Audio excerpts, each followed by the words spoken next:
Hey, you know that feeling when you scroll through endless listings, see a gorgeous photo of an acoustic-electric guitar that looks like it belongs on a stage, only to get it home and realize it sounds thin, the electronics feel cheap, or the neck just isn't comfortable enough for your style?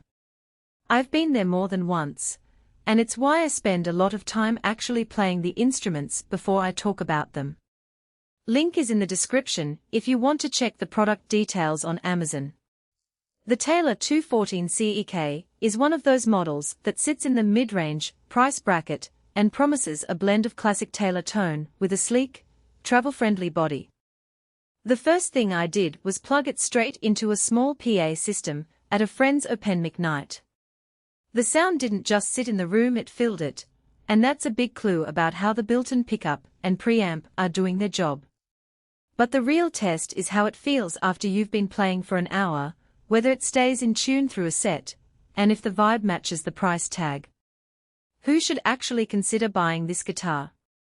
If you're a gigging singer-songwriter who needs an instrument that can hop from a coffee shop stage to a small club without lugging a huge dreadnought around, the 214 CEK hits a sweet spot. Its grand concert body is smaller than a typical dreadnought, making it easier on the shoulders, and the mahogany neck with an ebony fingerboard gives a smooth, slightly faster feel under the fingers, something you'll notice when you're moving between chords quickly.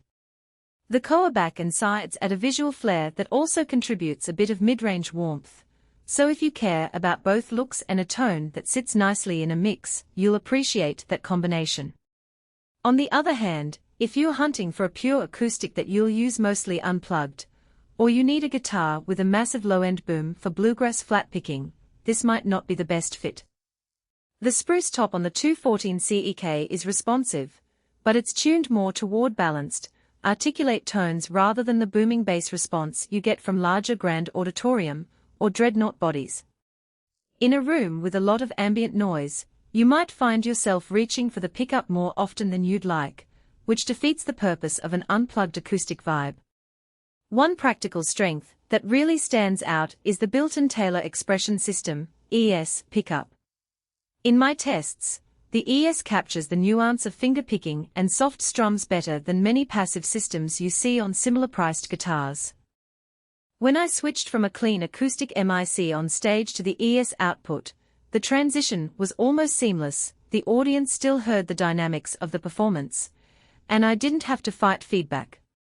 That said, the ES does require a battery, and the compartment is tucked under the pickguard. It's not hard to replace, but if you're the type who forgets batteries, you'll want to keep a spare in your gig bag. Another hidden trade-off is the neck profile. Taylor's Grand Pacific shape on the mahogany neck is slightly slimmer than a typical vintage-style neck, which many players love for speed. However, players with larger hands or those who prefer a chunkier feel may find the neck a little cramped after a full set. I tried a few bar chord progressions, and while the reach was manageable, the transition from open chords to full barras felt a touch tighter than on a full-size dreadnought with a more rounded neck profile. If you're comfortable with a modern, slightly narrower neck, you'll likely adapt quickly. If not, you might want to try the guitar in person before committing. The koa back and sides are a visual treat. The grain pattern is striking, and it adds a subtle tonal character. In practice, the koa gives a gentle sparkle to the high frequencies, which becomes noticeable when you're playing fingerstyle or doing intricate melodic lines. In a full band setting, that sparkle can help the guitar cut through, but in a solo acoustic setting, it can also make the tone feel a bit brighter than some players expect. I found that rolling the tone knob on my amp a half step down helped tame the brightness without sacrificing clarity. Now let's talk about durability and day-to-day practicality. The grand concert body is lightweight, which is great for long gigs or when you're traveling between venues. The finish is a smooth satin that resists fingerprints better than a high-gloss finish, and I didn't notice any warping or loosening of the bridge after a couple of months of regular playing. The only practical weakness I observed is the lack of a built-in strap button on the heel of the body. You have to rely on the strap button on the headstock. That works fine, but it can feel a little off balance if you like to play standing up for long stretches. If you're wondering about value for money, The 214 CEK offers a lot of what you'd get from a higher-priced Taylor, especially the ES system and the Koa aesthetic.